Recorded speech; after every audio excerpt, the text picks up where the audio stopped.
外へ足り願わくは如来の大地を下船四国の大乗式すべからず天満即地皆お題に近づく五千魔法神諸千魔法神色相の文字はすなわちこれ王人なり無料の功徳皆この経に集まれりこのゆえに自在に行に軍人熱に訳すうち無実にお召し全を生ずもしは真もしは法共に仏道上善三世の諸仏人人の妙伝なり少女せせ印頂戴せ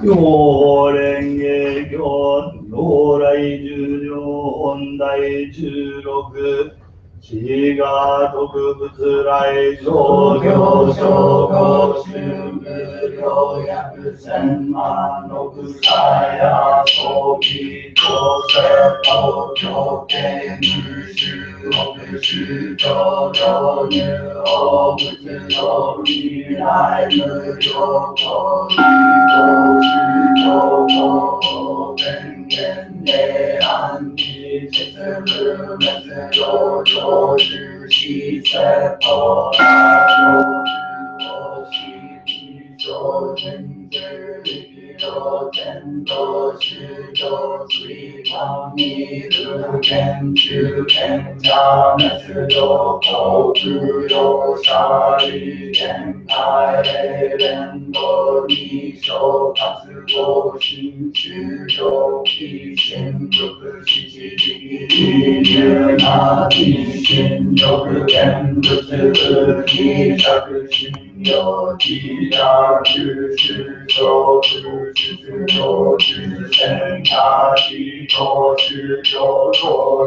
西地分滅理法天力法天流滅流滅陽国宗教空行信教者が不を理理節不上上と万事単にが滅度化現象宗教物在を空海航空意見線領土小達法林道新年度内出理説法人中力量税を遊び東京材料重戦中上昇中上中上健康近代化上昇理科指導安全天然上十万公文上道白州中法上文法中大芸家中上上中学上天学天部調査修理学安打だけ産物九大修打上道武器地修験上人空上空上上帝実十万世将来修上医薬の人間他遊びと不安三本上上宇宙力入は七七者上海見者集大師に世法枠地師集結物中無料無内見無差異説物難知な地力の霊交渉無料重量無中国中国所得領と無知者の土地所地東南療養人物を実と療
Instructions from our Father Nichiren Shonin, page 84. Learning and practicing from this work, Shoji Sosho. Have faith in the great Mandala Gohonzo, the most venerable one in the entire world. Earnestly endeavor to strengthen your faith so that you may be blessed with the protective powers of Shakyamuni Buddha, the Buddha of many treasures, and the Buddhas in manifestation throughout the universe. Strive to carry out the two ways of practice and learning. Without practice and learning, Buddhism will cease to exist. Endeavor yourself and cause others to practice these two ways of practice and learning, which stem from faith. If possible, please spread even a word or a phrase of the sutra to others. Next chapter will then move through congregation to offer incense. Namu Renge Kyo, Namu Renge Kyo, Namu Renge Kyo, Namu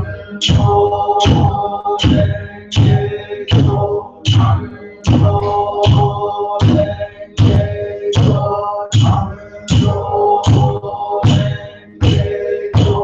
At this time, please offer incense.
Next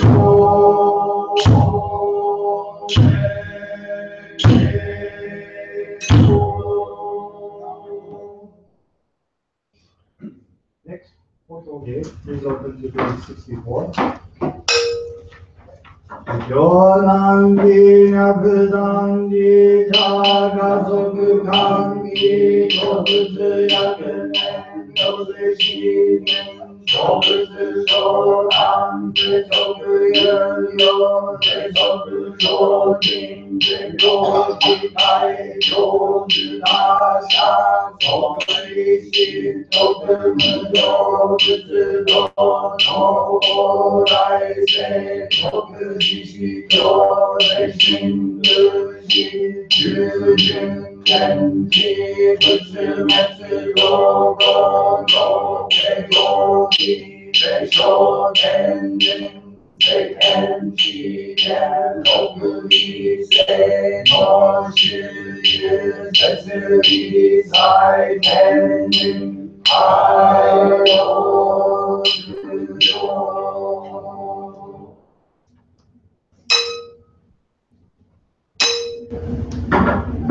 Namu Namu So Namu Nichiren Dai Bosa Namu Kishimo Dai Zenjin Namu Dai Koku Sonja.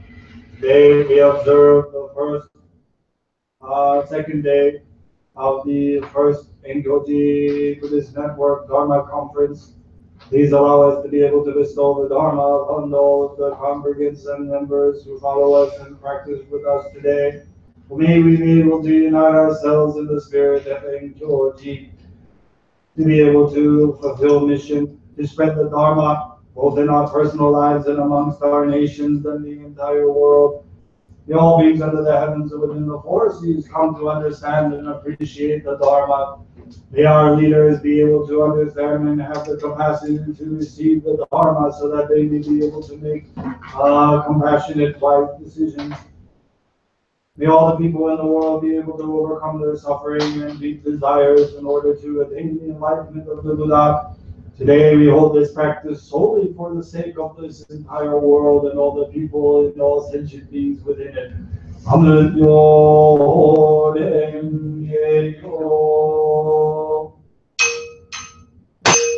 Shujomen Zegando, Ono Mushu Zegandan, Om Jin Se Ganchi, Utsuro Mujo Se Ganjo, Amryo Renge Kyo, Amryo Renge Kyo, Amryo Renge Kyo.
Ah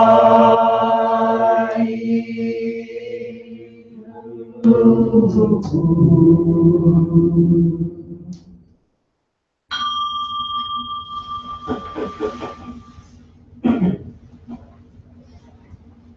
thank you very much, everyone, for opening service. So therefore, today it's so nice to see everyone. Thank you for coming. And today we'll open with Hanyu to as a supporting leader of this temple to give us an overall idea of the purpose of this conference. So, administration please.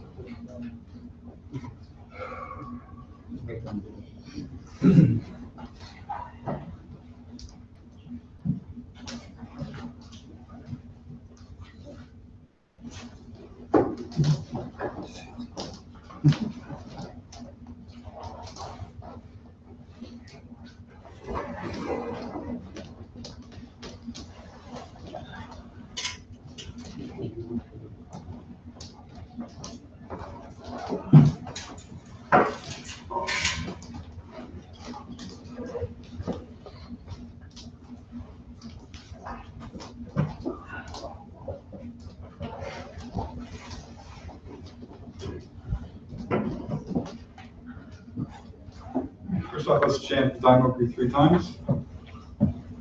Namu Enkyoji.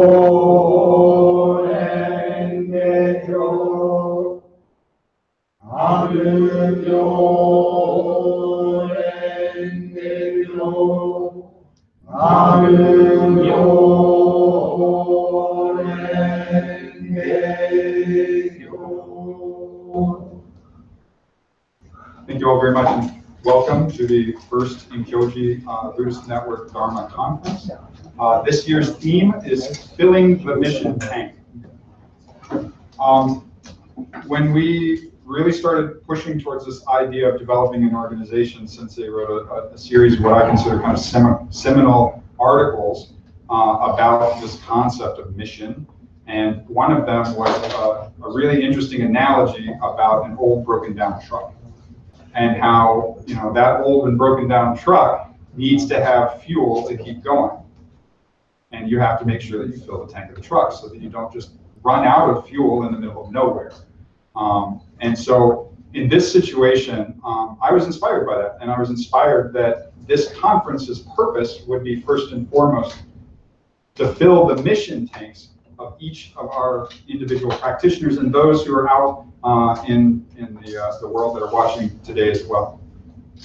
Enkyoji Network has been a really amazingly and rapidly growing entity that now boasts Sangha in Seattle, Buffalo, Rochester, Syracuse, Miami, Stockton, California, Spokane, Washington, Tacoma, Saskatchewan, or Saskatoon? Yes. Saskatoon. Anywhere else I'm missing, Sensei? I think that's it.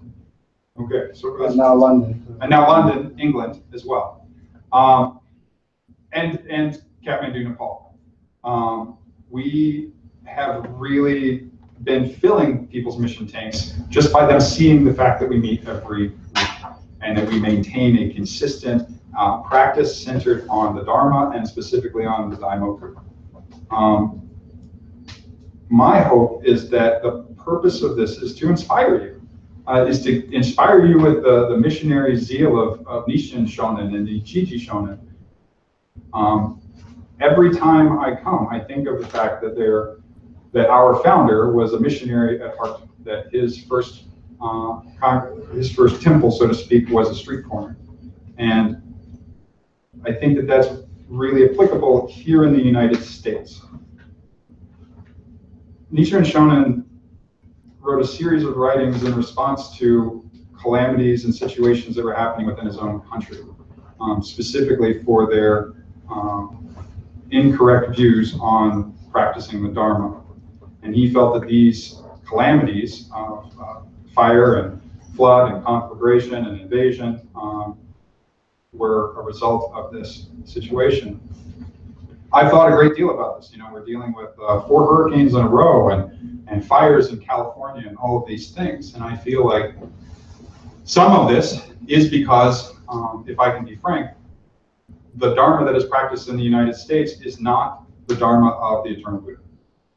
And I think that one of our missions is to help spread the Buddha's Dharma to save our country, just like Nichiren Shonin did. We can't necessarily do it the way he did. He's different than we are. Each of us is slightly different from each other. And as such, our way may not be remonstrating the government with letters and shaking our fist at the system. Our way may be getting down in the muck and mire and planting seeds in the paddy, so to speak, so that we can grow the harvest for the future. And I see that that's what we're doing, is that the purpose of this is to inspire you to go out and plant the seeds of the Dharma. Our form of Buddhism is the Buddhism of sowing, not the Buddhism of reaping. What does that mean? It refers back to the magic city in the end, in the parable, in that this practice is not for us individually. Yes, will we all benefit? Of course we will. We will all benefit from this practice, but it's not just for us. The magic city was the parable that the Buddha told to explain that the pursuit of individual nirvana is, in the end, only the partial truth. That is for the benefit of all beings, to help all sentient beings achieve their highest potential, is the real function of our practice. As such, we are not concerned with the reaping of the rewards of Buddhism. Right? I'm not, my focus in my practice is not just to free myself. It's not just to give myself these amazing supernatural powers and insight into the nature of the universe, but solely to be of more benefit and service to others. And in the end, that is the only reason why we develop these to begin with. These gifts that we are given by the universe are not ours. They're everyone's. It's why we dedicate our merit to all sentient beings, because we are sentient beings too. And so by casting out all of our merit to others, we receive the merit in return because we're entering in through the first paramita, gratitude, generosity.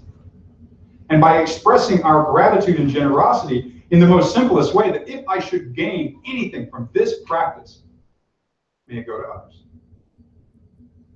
May it be for the benefit of others. And so we are not concerned with the reaping of the harvest. We're concerned with the sowing of the seeds for a future harvest. And the future harvest here in this country is in our inner cities, is in our Appalachian areas, is in our lower socioeconomic classes, as well as our upper classes as well.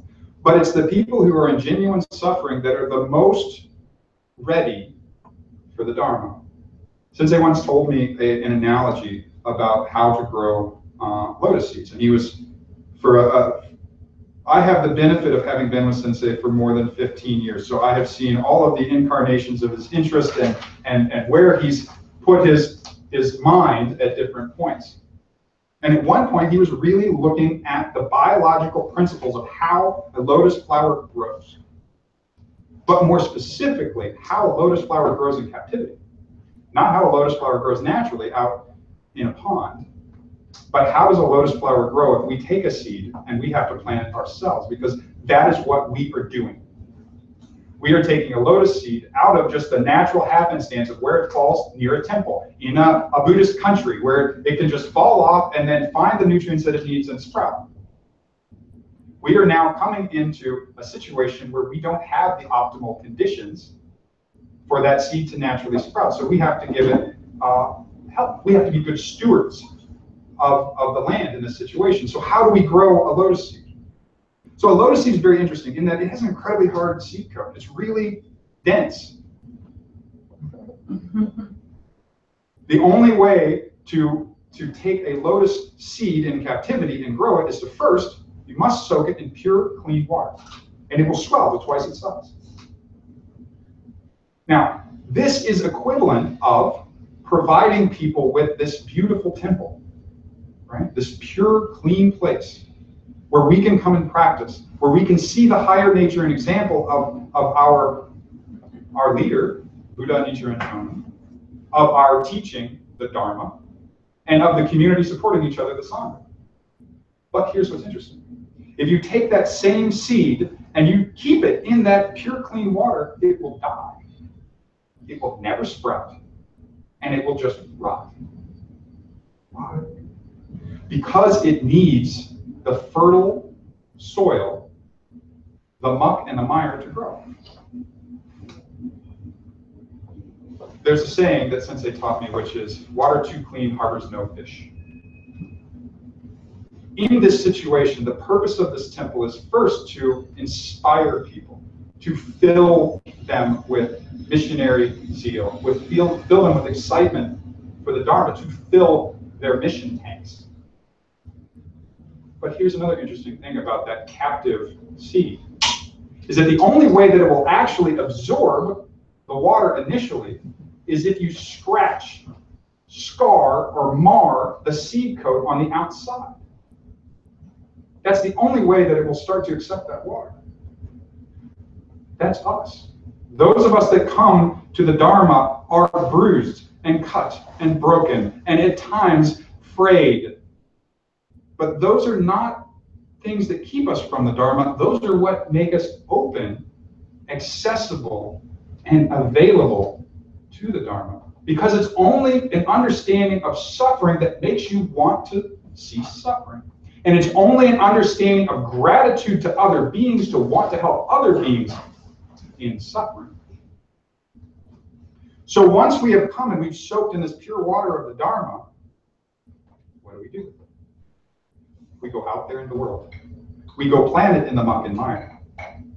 Because again, our symbol is the lotus flower. It is a beautiful, pristine flower, one of the most beautiful in all of the pantheon of flowers. However, it can only grow rooted in the muck and mire of everyday life.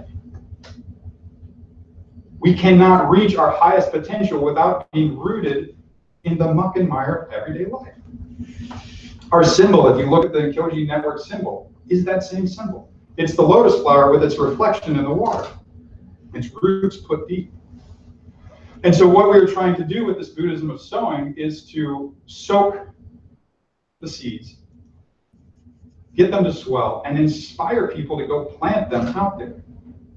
The interesting thing about flowers is that they're not all perfect, right?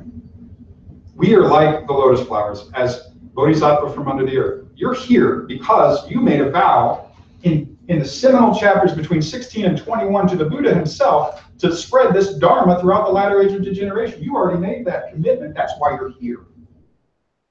So now all we're doing is reminding you of your mission, filling your mission tank and telling you to go out there. Not every lotus flower is a perfectly formed lotus flower with petals that are all the same size. Right? Some lotus flowers sprout and they look like a heart because they got one side that's gnarled. Some never make it to the surface of the water. Right? This is us. And if you think about it, this is the various levels of our practice as these emerging bodhisattva from under the earth. Some of us in one life may get close, never quite break the surface. Some of us might break the surface. Some of us might be bigger on one side than on the other. Some of us might be a huge flower. Some of us might be a small flower. Some of us might be pink or blue or white. But we're all equal in the Dharma. And each of us will express that in our own unique way. And so again, the purpose of inspiring you with this missionary effort and zeal is not to get you to go out there and knock on doors and say, hi, I have someone I'd like you to meet. His name is Buddha. No. It's to go out there and be the missionaries of action and of example. That when your coworker looks at you, like many of Kaishin's coworkers have, and says, how is it that you're so able to stay with this equanimable state and deal with these hard situations? Kaishin will look for them. Oh, it's my practice. What, you lift weights, you do martial arts? No, Buddhism. Specifically the chanting of Namu.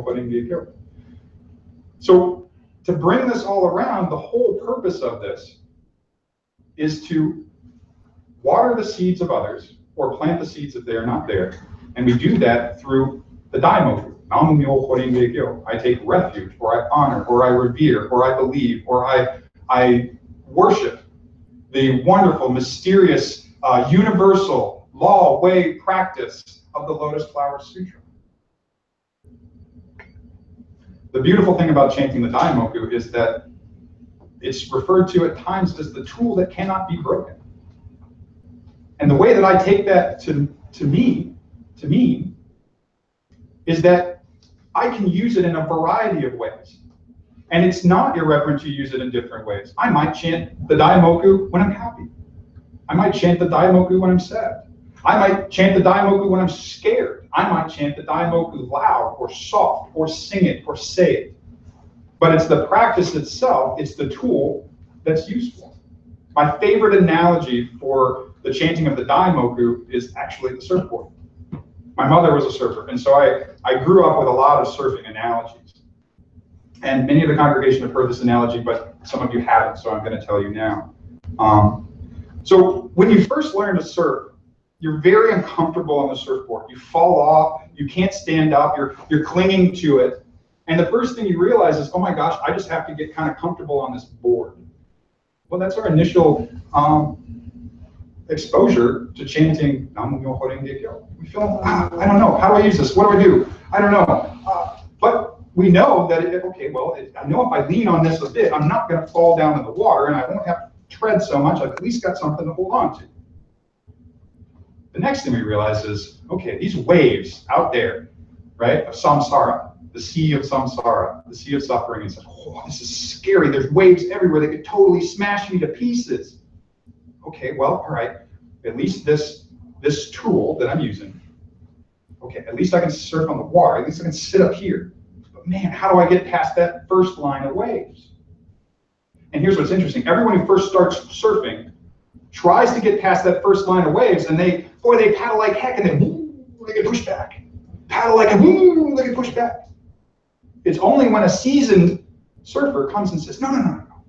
You don't try to go over the wave. You cling to your board. You dive deep. You go underneath the trouble. You go underneath the waves. And trust in your board that it's going to pop you back out the other side. You don't have to be afraid.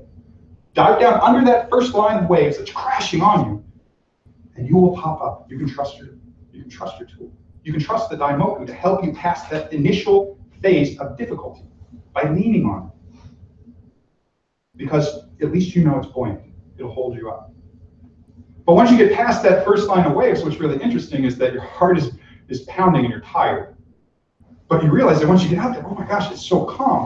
These waves that seem so huge and menacing, I'm on the other side of them. I'm watching them go, and I'm just kind of riding on. Oh, this is great. How we start to perceive our practice is that we've used it, we've gotten past a difficult situation, all of a sudden we see that, oh, the sea of samsara, maybe it's not as bad and as turbulent as I thought that it was previously. So then we're emboldened a little bit, and we see a wave coming around. Oh, I'm going to try that. I'm going to try this out. So we try going, and then, I suck. I can't do this. Okay, I'm going to try again. This is us constantly coming in and out of our practice at the beginning. Losing our faith in it, forgetting to chant, forgetting to do our practice, falling down again, and then occasionally we remember, oh, wait a minute, I have that buoyant thing that helps me stay above the sea. Oh yeah, my board. And as we get more and more comfortable with it, and we see those waves coming, we no longer see those waves as these big, huge things that can destroy us. We see them as a series of rhythmic events that they come in waves. They come in a pattern. We can start to see that pattern unfolding before us. Next thing you know, the first thing we do is that we take a wave and we can stand up on our board now. We're a little wobbly, but we can stand on that board. We can ride the wave, right? We can ride the sea of samsara in. And we get excited, that first sense of success. So we go back out, using all the things we've learned so far, and we get back out there. And gradually, we can take a bigger and bigger wave. And then we get so comfortable with our tool that now we're not just trying to stand up. Now we're walking up the front. We're hanging 10. We're leaning out. We're dragging our fingers on the inside of this wave that originally looked so huge, like it was going to crush us. We got our sharks and the stuff, and now we're riding that curl of the wave, and it's crashing all around us, and we are not afraid because we trust our tool. This is the practice of using the Daimoku. Trust the tool. It's the tool that can't be broken. It cannot be broken by the waves of samsara. It is the thing that will raise you up above those waves and allow you not to push away the steed and as if it's not there, but to ride it, to harmonize with it, to become one with it, not separate from it. That's why the Pure Land is right here, right now, not in another world. So please take this conference as an opportunity to get more and more comfortable with your practice, more and more comfortable with the energy and the zeal and effort necessary to share and spread the Dharma to other beings. It can be done in your own unique way. I don't do it the same way as Kanjo does, or the same way as my master does, or the same way as these two amazing ministers, or Myosho, or Joshin, or Zentoku, anyone. I do it my way. But what I do is I trust in the fact that the Lotus Sutra says that regardless of how long I've been practicing it by the faith in the Lotus Sutra, the eloquence necessary will be given to me in the right moment to spread the Dharma. I trust in the tool. So chant, even if just a word or a phrase, chant. And if you can't, please share it with others. Let us chant 3 times. Namu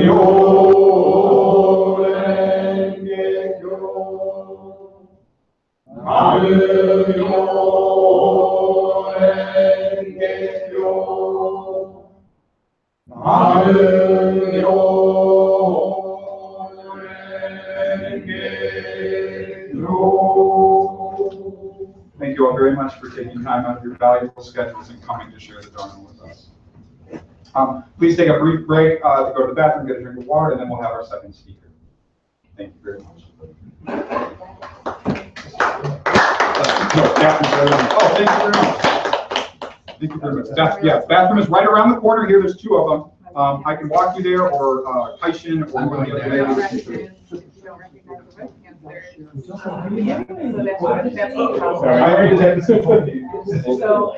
I don't know why. Feel free to sit on the chair. No, I'm don't ask, but. That's how you all work together as a team. Many reasons. That's one of them. Yeah. Oh, my goodness. No, it was Tantra covered when I was fumbling with the first bell. Was that it? I am too. I was at this for the world. And it's whoever's got the English, I really felt. Hey, I figured out that. I'm sorry. And about I- that. I was there because nobody jumped in, and I was like, okay, hey, I guess I'm doing you. Something, this is a kind We of. just had. Yeah. Well, it needs to be. So that way I can come in. It's not that he had. Right. Bringing it on table. And I can just- Yeah, we brought this table over. Yep. Because at first we just thought, well, you know. Usually will be the Indian person, the Shona person. Kanmaru will be moved up there. Kanmaru. They're calling it Kanmaru. It should be. And so. Because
that went in to teach hard children, suddenly they hate children, and you see how easy it is, right? And also people who initially say, I wish to take care of the sick, suddenly resent the sick. The second part, he, means to some action to relieve suffering. And as a practitioner of the Lotus Sutra, I realized that my active participation in relieving suffering, especially with all the different levels of suffering that ministers have to deal with at every point of life, birth, sickness, old age, disease, death, right? So all of those points I realized, because we always think having to do something, right? And we have to do something, right? And I realized the he part of relieving suffering is simply, as he had said, the tool that cannot be broken is the Dharma. Sometimes, what is compassion but empathy in the sense that we relate to the other person? But it's interesting because we cannot ourselves magically heal sickness. That's not Buddhism, right? We don't say we bring people back from the dead and stuff like that. We don't do that. People born, sick, old age, die. This is part of life. But as Buddhists, each moment is teaching. So when we say we relieve suffering, that means we are involved in both ourselves and others, and we have the empathetic, emotional response to it. So a lot of times in helping and treating others, especially sick people, I realized it wasn't so much what I was doing. It was so much that my Buddha nature was there. And that by chanting and practicing, as you had said, that is the capacity. Because I experienced compassion fatigue many times, and I was wondering what it is. And I'm talking about I cannot physically move. I'm sure lots of people have been there, but I mean physically move for days because of the amount of compassion putting out, right? But it wasn't the correct compassion of Buddhism, because the correct compassion is being involved, but aware and connected through the empathy. So therefore, sometimes the passing people, everyone say something. What should I say? What should I do? Actually, Sensei will talk about it as a chaplain, just being there, touching. The basic response, and from there the Buddha nature naturally come out. But sometimes if I say something, it comes off awkward, or if I say something, it sounds strange. And also, again, just putting myself, and this is the weakness of self that Buddhism talks about. Put self out, that's what the experience compassion fatigue. The Buddha nature within ourselves, Buddha nature, according to Buddhism, is the only thing that cannot be broken, cannot be stained, cannot be destroyed. Everything else Can't be used up. can't be used. What did you say? Used up. Used up. And when you find that point, and I think he's saying exactly what I mean. When you find that point, it's endless. It's boundless. Mm-hmm. And then compassion fatigue is self experiences Yeah, right. compassion. Selfish. Selfish. Oh, no. Hold that thought. Don't even go there. No. So Sensei will talk about it. Okay. So this idea, please think about that Buddhist idea of compassion. Did you want to add something? Yeah, so I just want to correct that. Self-care is not the same as being selfish. Please don't think that at all. That's unhealthy thinking. Self-care. If you're not taking care of yourself, then you don't have the capacity to take care of someone else. And it's a myth to think that I don't need to take care of myself, and I will be able to go in and do unlimited care for someone else. So one of the things that we as chaplains are really striving to correct this idea that many people have. I'm going to be a martyr. I'm going to basically give my life to care for this sick person. Maybe it's a mother, maybe it's a son, maybe it's a husband. That I'm just going to lay down my life and give it up and take care of that person. Okay, well, when you're all expended, who's going to follow in your footsteps? So we encourage people to take time out. Taking time out is not being selfish. I know when I was a resident, it's like I had to go walking every day. if I had to skip a day of walking, then I knew that I could feel it. So what I like to think about is resources. Resources you need. This is a self-identification. What are the resources that you need to take care of yourself so that you can then do the stuff for other people? Can I say, yeah, I agree totally. What I meant by selfishness is if you think that you can change, maybe that's an ego thing, that you can make it better. We are not capable of making a sick person better. That's what I meant by selfish, to think that we're capable of doing that. Then that's when we become depleted. That's what I meant by Yeah, there's martyr That's the syndrome. wrong word. Yeah. I think the So, selfish was the you know, wrong and word. that's, Egotistical maybe was That's the right. right and word. Sensei was saying, you know, when you go into a room, you want to talk to people, you want to, you know, say stuff, you know, you want to fix it. And that's where all that stuff comes from, is that you want to fix it. And it's really difficult Yes. to walk into a room and just realize, there's nothing I can, you know, I can't fix this situation, but I can step out of myself, empty myself, and be there for that person as they need it, not as I think they need it, but as they themselves lead the conversation. Right, we're trying to change it. So, you know, a couple of warnings, like, so a chaplain that goes in and talks, same way with us. You know, maybe you haven't had chaplain training, that's okay. But you find when you are most anxious in a situation, when you're most uncomfortable, you can be real chatty. So listen to yourself. If you find that you're just all of a sudden talking and filling up the quiet space with your conversation, you've got a lot of anxiety. And this is just time to step back and say, I don't need to be anxious. It's just one little thing you can do. And as chaplains, they say, so chaplains always, the way to get out of a room is to pray, okay? Because prayer ends everything. Once you pray, it's all over.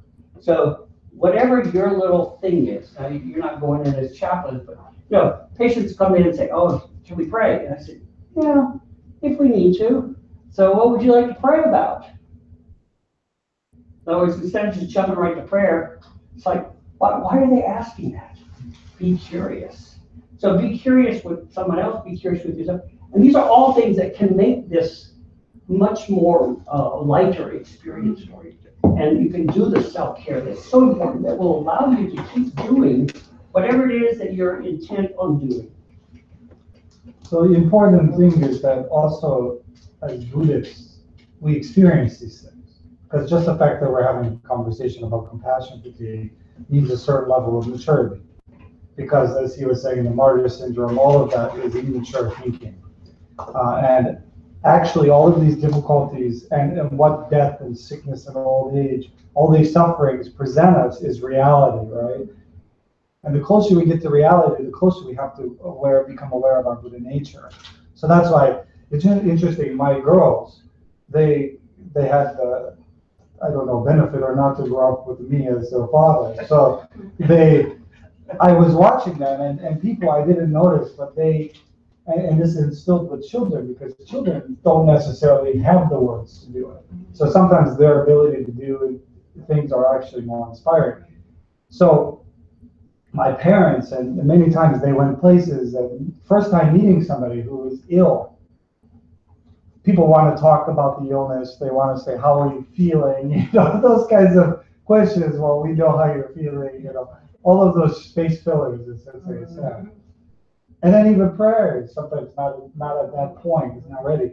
But it's interesting because my daughter being around death and being around sickness, and my parents who are 80 years old were impressed because she handled the situation as somebody the first time she met, just by sitting next to the person and holding their hand and being okay with it because, as he was saying, the adults were doing the space filling. They were not okay with it because they were like, okay, we did our thing. We came and visited you. Because, you know, when people, I have a friend who's currently passing away, and everyone comes to visit him as if it's their duty. Well, to the dying person, that's like, okay, are you done with me now? Exactly, right? Yes, I was a hospice volunteer, and I can tell you that's what I meant by a selfishness. It's our need to say, it's gonna be okay, It's gonna be okay. it's our need. And the thing that I love about Buddhism, it's that it taught me acceptance. Right. I think that's the word for me, acceptance of no matter what we're going through, that this is meant to be. And the thing that I did when I was the hospice volunteer was, what broke my heart was the families, because they couldn't accept it. And I understood that, and I felt for them. But my joy was to be with the person who was dying and make them laugh. And I would have the best time with them, because I accepted it, they accepted it. By the time you were in hospice, you accept it. Right, that's one of the So we would have the best times together, because I was not afraid of death. And I didn't make them feel it. I didn't have that need to say, oh, I feel so badly for you. That would have been a selfish need for me. Right.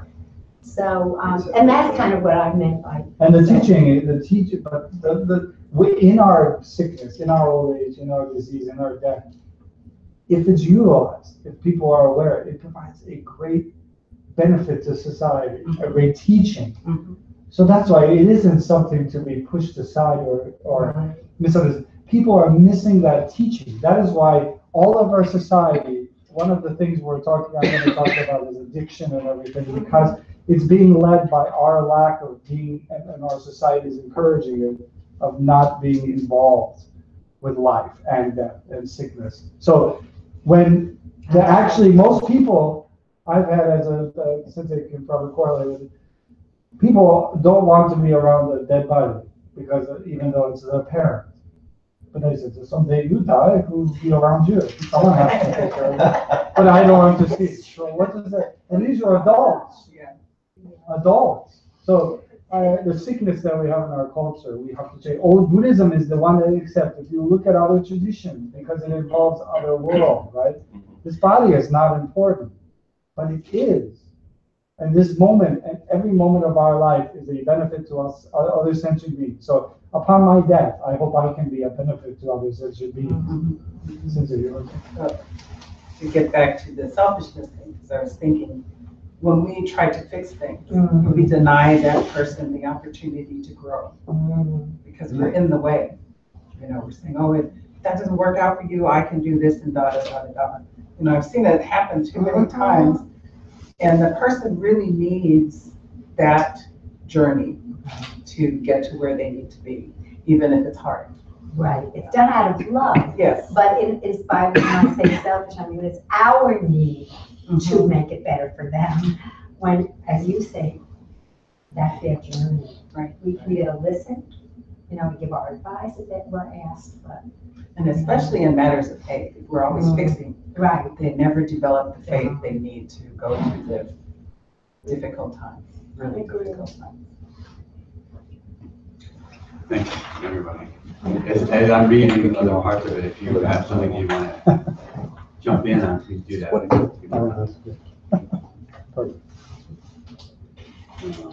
So self-care and support structure, kind of what we're balancing your needs and your strengths. Needs being rest, needs being stepping away, strength being, hey, I can do this. I don't need to rest. Or I feel really great. I can go another day, or I'm going to stay late today. To recognize, yeah, I have that strength, but I'm not going to deplete myself of these reserves that I find.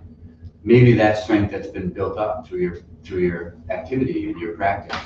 Why always push it to the limit all the time? Well, running, I did a lot of running, and at the end of the run, you run a couple more miles, you run a little harder.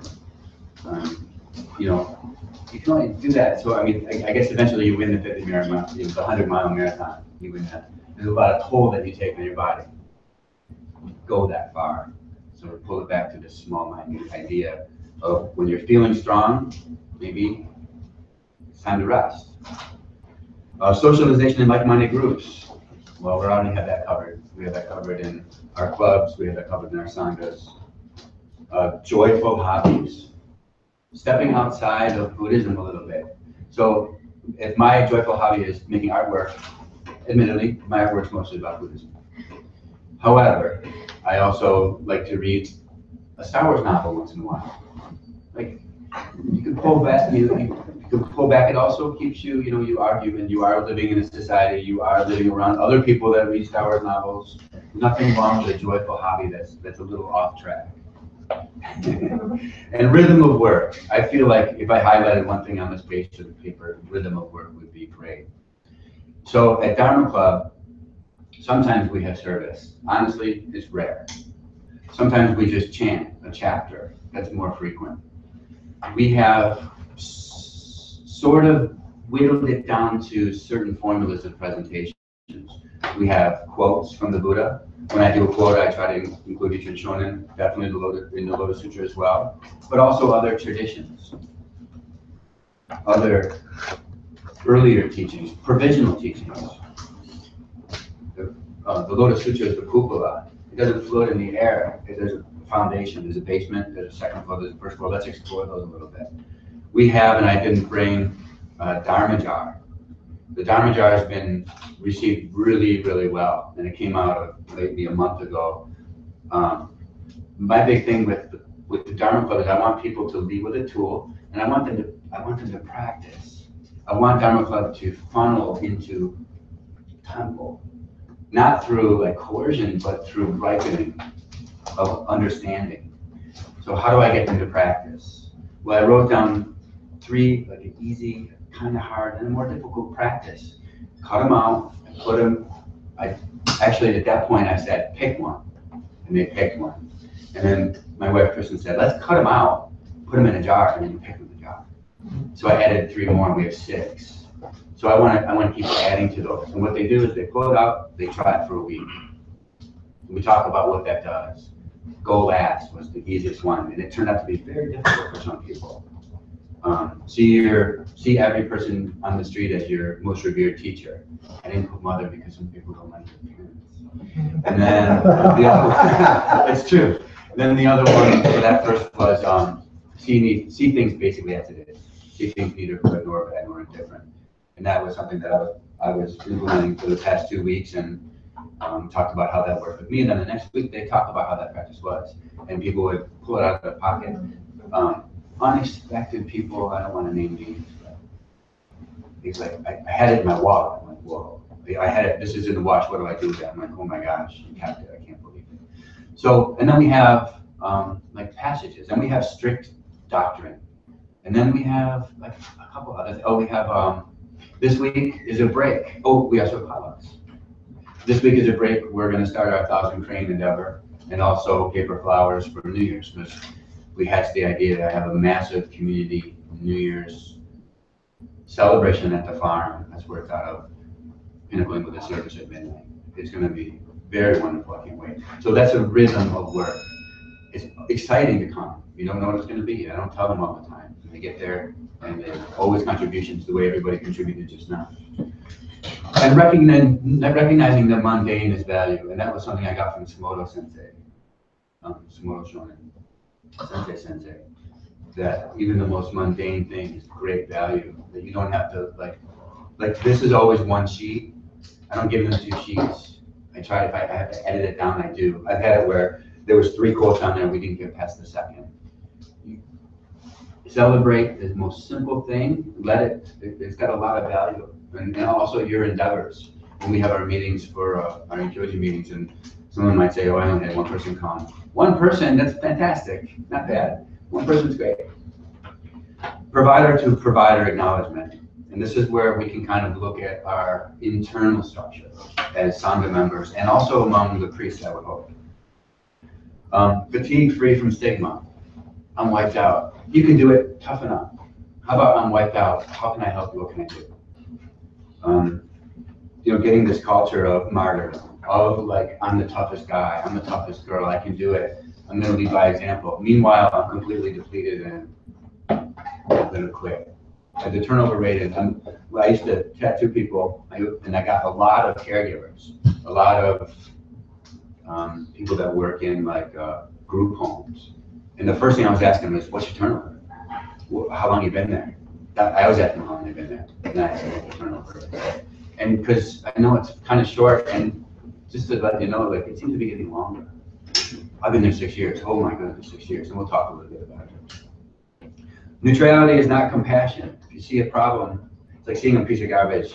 You kick a piece of garbage on the ground, guess what? You touched it last, you gotta pick it up. You see a problem or someone that's kind of needs a shoulder or like a discussion, approach them. If you're a little quiet, approach them on the side. Recognize individual capacity, goes back to that kind of, I can do it, you can. If I can do it, really, and I'm feeling strong, and I got a strong practice, and I'm just on a high, and I see someone who else maybe isn't, I need to know that they're not at the same place as I am. And I need to kind of approach them in a way that can say, hey, what's going on? And not to say, hey, I'm going to take this practice, it's working really great for me. It might not work well for them. Find out what does. Everybody's at a different place. And when we meet people on the street, angry people are your friends in a bad mood. Check-ins included on meeting agenda. This is something I'm hoping to add to our meetings with A-Show. Not just a, hey, how's it going? But everybody take a minute and say, really formally, say a couple words on how you're feeling.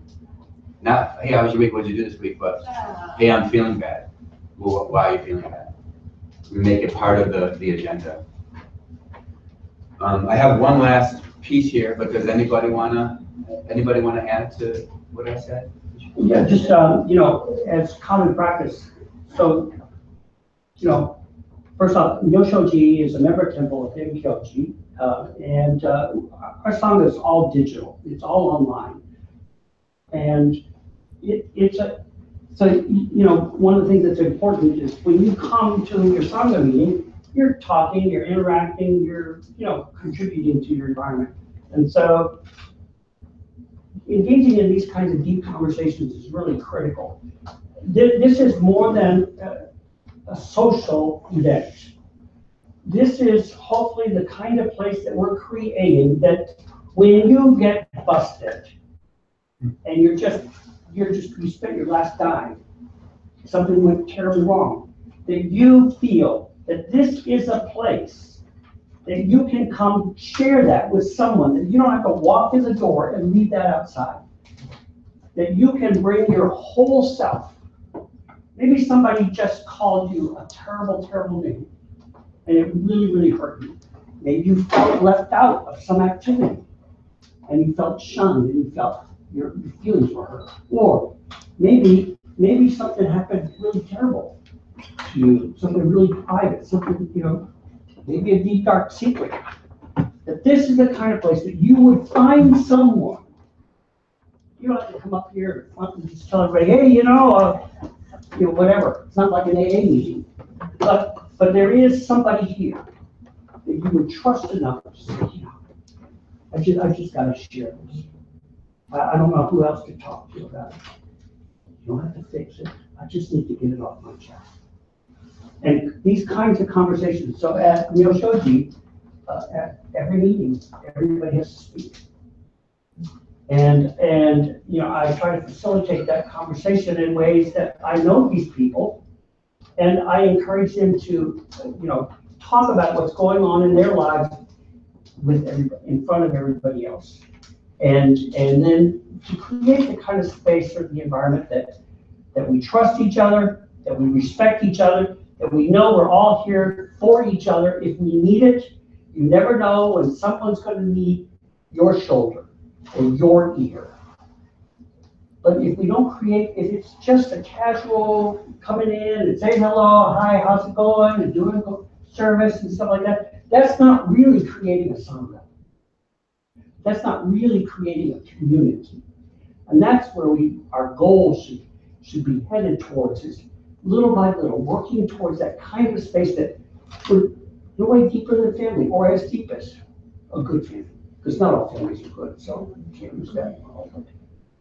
But that we have someone here.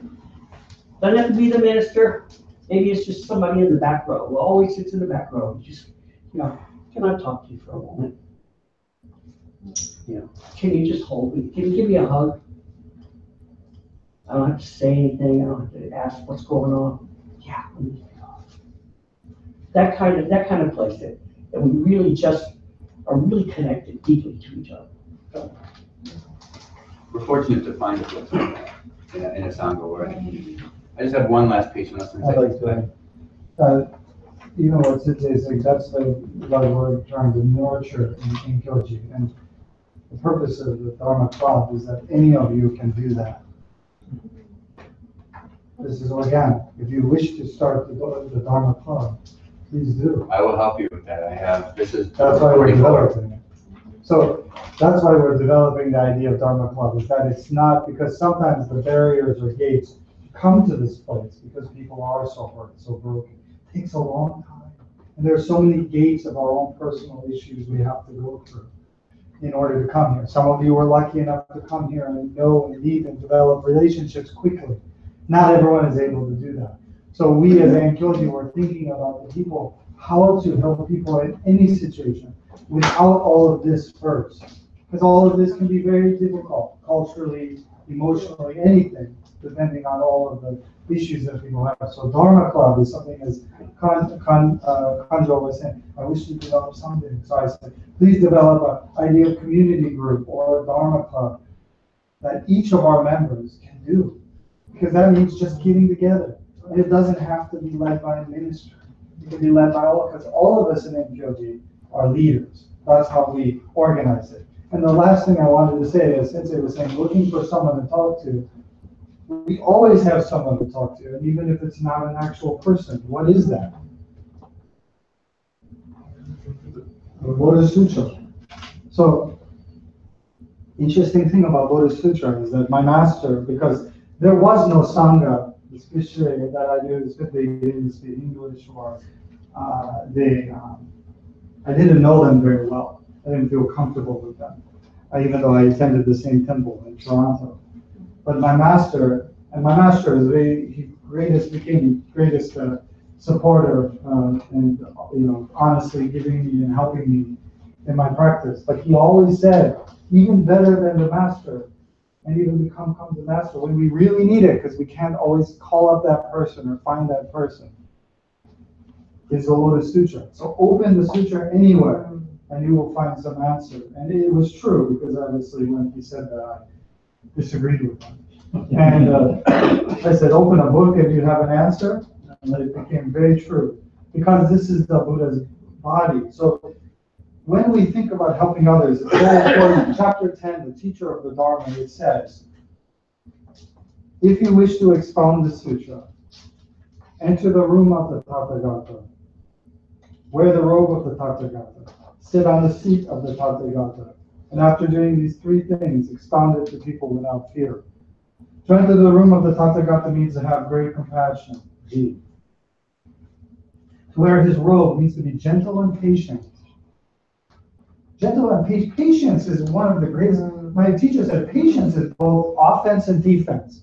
When somebody says they want to use violence, right, to change someone or to stop something, it may be a quick fix for them, but sooner or later, all the other resentment, we know what happens. So gentle and patient, two of the most difficult. To sit on the seat means to see the voidness of all things. Voidness also means interconnectedness of all things. When we see the person lying there, that's ourselves. When we see the person upset, we feel the practice of being in other people's shoes. That doesn't mean wearing their shoes. We have empathy. Empathy means being in the other person's shoes. And expound the Dharma only after you have done these three things. So if you simply go out, and you see this with people as they expound even other religions, I call it conversion without responsibility, because it's for themselves. It's such a good feeling to convince people that you're right, is it not? Even if you're not right? Yeah. So therefore, when we think of this, we as Buddhists should have the wisdom, and this is why the Buddha says this, to take these things into consideration, to have great compassion. Did it say for other people? It says compassion in general. That means also for ourselves. Take care of yourselves. Being gentle and patient. When you're gentle and patient, you can see what you need, what the other person needs, what you can give. where your tank is at that point. And to see the voidness of all things. That is important because the voidness means what? Emptiness. Transitory nature. Transitory nature. So you're not going to fix this. You're not going to fix this. But you can be involved in it. We're all involved in it. Every person that's dying and sick in this world, every person who is suffering, we as Buddhists know our interconnectedness. We are involved. As long as there is one person suffering, we have not attained pure enlightenment. And then after doing these things, expound the Dharma. So therefore, just going out and talking to them